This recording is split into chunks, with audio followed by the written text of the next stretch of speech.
Corporal punishment in schools was experienced very differently depending on the era, the country, the school, and the individual teacher administering it.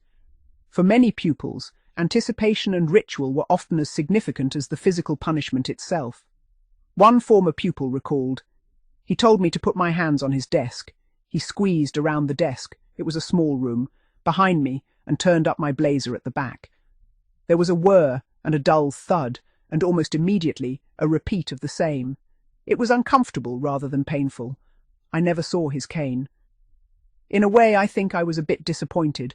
All this stuff about not being able to sit down for hours, leaping up with surprise and pain. By the time I'd walked down the corridor back to my class, any discomfort had gone.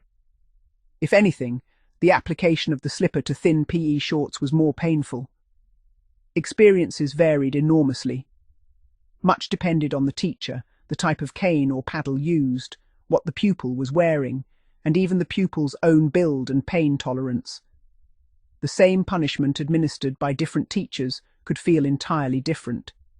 Some teachers delivered quick, formal punishments with little ceremony. Others created an atmosphere that heightened anxiety long before the first stroke landed. The psychological effect was often considerable. The sight of the cane itself, being summoned from class, walking to the headmaster's office, or hearing the swish of the cane through the air, all contributed to a mounting sense of dread. One former student described it this way. Much of the effect was mental.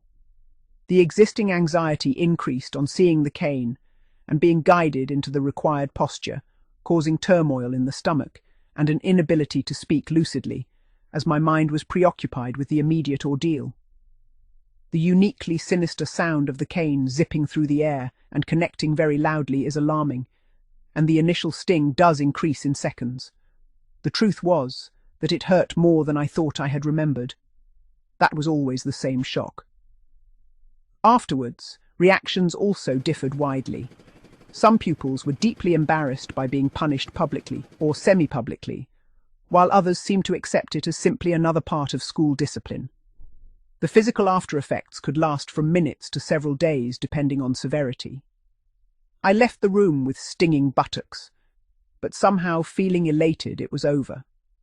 Walking, or just standing still, was a strange sensation, as if my bottom had been altered in some way, constantly aware of it, aside from the unusual warmth and smarting. I also wondered oddly if others could divine I had been caned. Someone mentioned sitting, but luckily our hard wooden benches were fairly narrow so I could ease back and overhang. The irritation diminished over a few days, as the tram lines likewise faded and the remaining red flecks disappeared, but I no longer remember how long that took.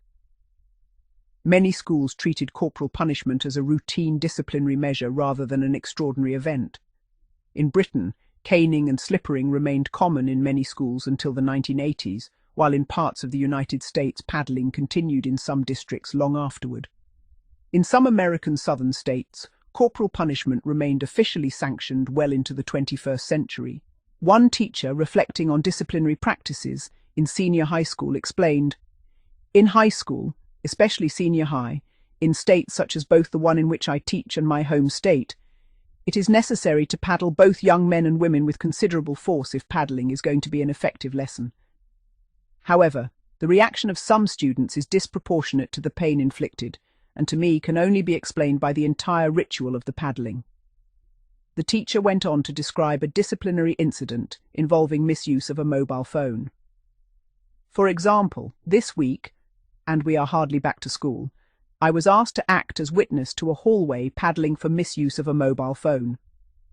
In my county, we are one of the few that still allows hallway paddling.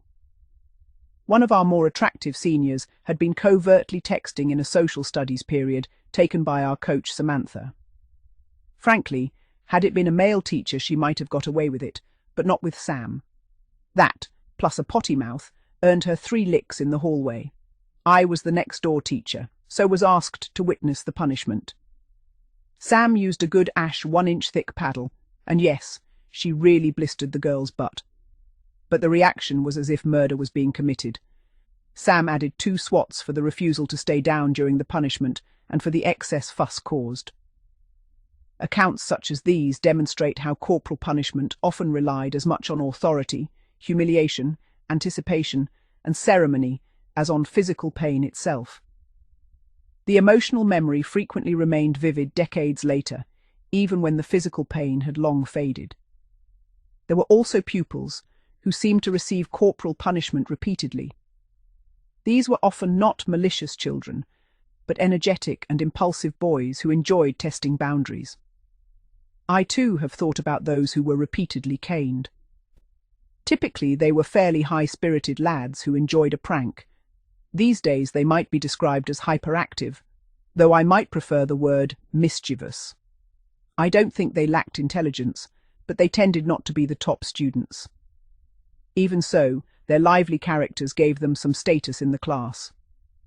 I have to admit, I sometimes wished I was more like them because they made friends easily and seemed to have a lot of fun.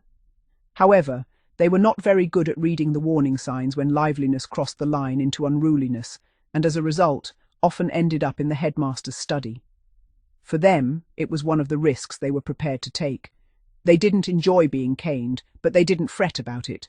It was soon over and forgotten until the next time. They may have used some choice words about the headmaster, but rarely heard a word of real complaint. Today, opinions on corporal punishment remain deeply divided.